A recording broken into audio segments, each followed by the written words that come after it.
ये वो नवरात्र है जिसमें प्रेम आनंद बढ़ता है, स्नेह बढ़ता है। ये वो महाराज 9 दिन में एक दिन अगर घर में ज्यादा बीमारी फैल रही हो, कोई ना कोई बीमार पड़ रहा हो, तो 1 लोटा पानी सुबह स्नान कर कर घर के चारों तरफ घुमाकर नीम के पेड़ के नीचे नवरात्र में डाल देना। महाराज 3 या 4 दिन लगेंगे, आराम लगना चालू हो जाएगा, घर से रोग दूर हो जाएगा।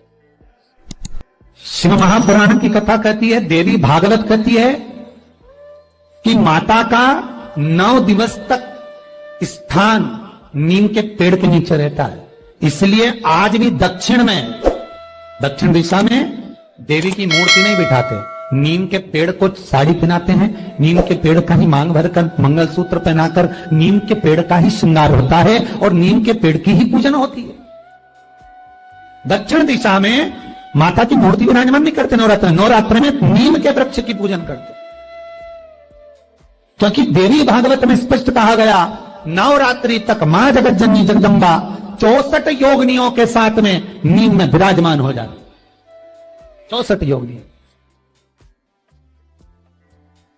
घर के अंदर बैठकर आप 27 मनके की माला जप रहे हो, घर के अंदर बैठकर 30 मनके की माला जप रहे हो, घर के अंदर बैठकर 108 मनके की माला जप रहे हो।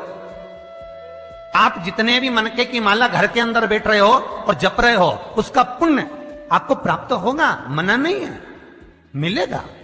पर रुपये में से 54, रुपये में से कितना मिल रहा है? 54, 25%। वही माला आप किसी मंदिर में, देवालय में, तीर्थ में जप रहे हो, उसका पुण्य मिलेगा केवल आधा, 50%, मात्र 50।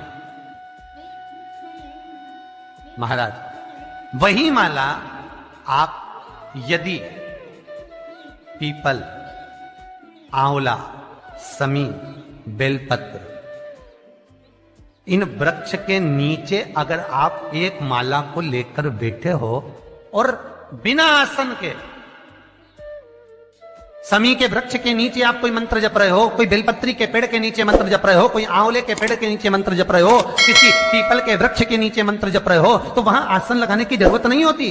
बिना आसन के अगर आपने एक माला का एक मन का भी अगर जपा है, शिव महापुराण कहती है, विष्णु पुराण कहती है कि 100% पुण्य आपके खाते में उस मंत्र का फल प्रदान कर देता है।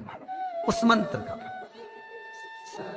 शिव महापुराण की कथा, लिंग पुराण की कथा, विष्णु पुराण की कथा, पद्म पुराण की कथा कहती है कि किसी वृक्ष के नीचे, जिन वृक्षों का गुणगान हमारे शास्त्र करते हैं, जिन वृक्षों का गुणगान हमारी पुराणे करती हैं, उन वृक्ष के नीचे अगर एक मंत्र का मन का भी फेरा जाए तो उसका पुण्य हजारों गुना प्राप्त हो जाता, आप रूप प्राप्त होता अपने आप।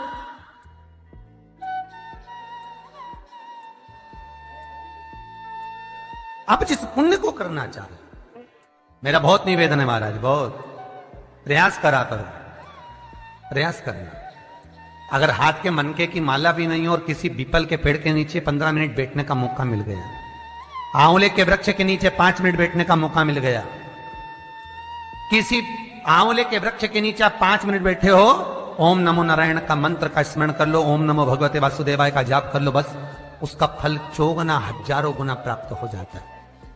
शमी के पेड़ के नीचे बैठे हो, श्री शिवाय नमस्तुभ्यम का जाप करिए, 4 गुना फल मिलेगा, 1000 गुना फल।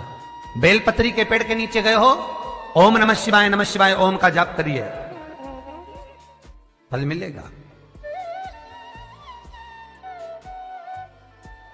उस फल को हमें पाना है। शिव जी का पहला पार्वती के साथ अवतारे काल और काली, महान काल और महाकाली पहला होता, पर द्वार पर चप्पल पड़ी होने के कारणवश वो लौट कर चली जाती है। बहुत ध्यान दीजिएगा महाराज, थोड़ा सा आपको बुरा लगेगा, लग जाएगा, और शिव पुराण है, जीवन संवार देगी तो अच्छी बात है, जीवन संवार दे तो अच्छी बात। मंदिर के द्वार पर हम जब चप्पल छोड़ते हैं,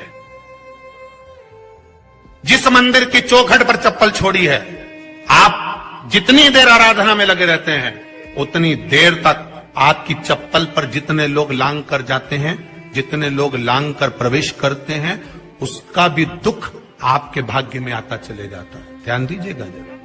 चप्पल का भविष्य पुराण में पढ़िएगा कभी कि पादुका का महत्व क्या है, पादुका किस ओर उतारना चाहिए, पादुका को कहां रखना चाहिए। स्कंद पुराण कहती है जिस व्यक्ति पर कर्जा बहुत ज्यादा मात्रा में हो जाता है और कर्जा चूकता नहीं है, आप बहुत प्रयास कर लिए, करोड़ों रुपए का कर्जा हो गया, यहां से लिया वहां दिया, वहां से उठाया वहां दिया, वहां से उठाया वहां दिया, तो निवेदन है कभी मौका लगे कर्जा मुक्ति के लिए सारे वृक्षों में अगर कोई श्रेष्ठ वृक्ष माना गया है तो वो बट का वृक्ष माना गया महाराज। इसलिए प्रशासनिक कार्य के लिए, मानसिक टेंशन में, परेशानियों में बटकेश्वर महादेव का स्मरण किया जाता है।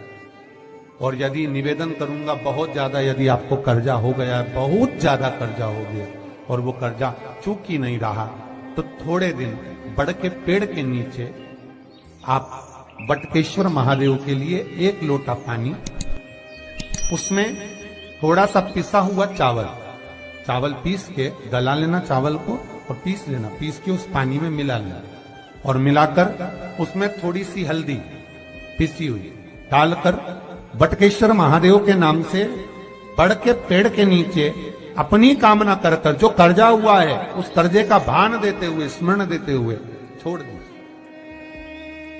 महाराज 2 या 3 सोमवार एक ही जगह पर करना, 3 सोमवार बाद वहीं से बड़ के पेड़ की थोड़ी सी जड़ उठा लाना और उस जड़ को एक कोई धागे में बांधकर या तो अपनी गले में डाल लो या अपनी जेब में पटक लो, उसको थोड़े दिन पटक कर रखना, लगभग 2 से 3 महीना पटक कर रखो।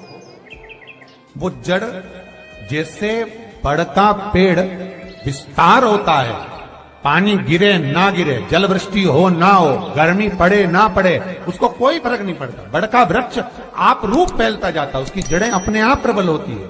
उसी तरह ये बटकेश्वर महादेव कहीं से भी अगर जड़ आपके पास में रखी है 1 महीना, 2 महीना, 3 महीना तक, तो ये जड़ अपने आप लक्ष्मी को पकड़कर खींच कर लाती है और कर्जे से मुक्त कर देती है। बटकेश्वर महादेव का स्मरण सुख का देना हो। बेलपत्री का वृक्ष किसका प्रतीक है? पार्वती का। नीम का वृक्ष किसका प्रतीक है? जगदम्बा का। जिस व्यक्ति को ब्लड प्रेशर की बीमारी रहती हो, ऊपर नीचे ब्लड प्रेशर होता रहता हो, तकलीफ भोग रहे हो, बहुत कष्ट में हो, बार बार पसीना आ जाए शरीर पर, कुछ ना करिए, 1 लोटा पानी भरो, 7 पत्ती नीम की डालना, काय की डालना? नीम, कड़वी नीम, मीठी नीम नहीं, कड़वी नीम, और 7 उसमें बेलपत्र डालना। जिस व्यक्ति का ब्लड प्रेशर हाई हो, लो हो, उसके कमरे में उसको प्लेट से ढक कर रख दी। सुबह स्नान कर वही व्यक्ति जिसका ब्लड प्रेशर ऊंचा नीचा होता है उसको शिव जी को समर्पित करना, शिव को चढ़ाकर उसी का पानी 7 बार उसी स्थान पर ग्रहण कर लेना। व्यक्ति का ब्लड प्रेशर बराबर हो जाता है। मात्र लगभग अगर सोमवार कर रहे हो तो 11 सोमवार करो, प्रतिदिन नियम से कर रहे हो तो 15 दिन कर लो, उसमें बराबर। फिर कभी जिंदगी में ब्लड प्रेशर की बीमारी चली ही जाती है। कोई बरसाती मेंढक मत बनना रे, बरसात आती है तो मेंढक बहुत सारे इकट्ठे हो जाते हैं, टर करते हैं। कई लोग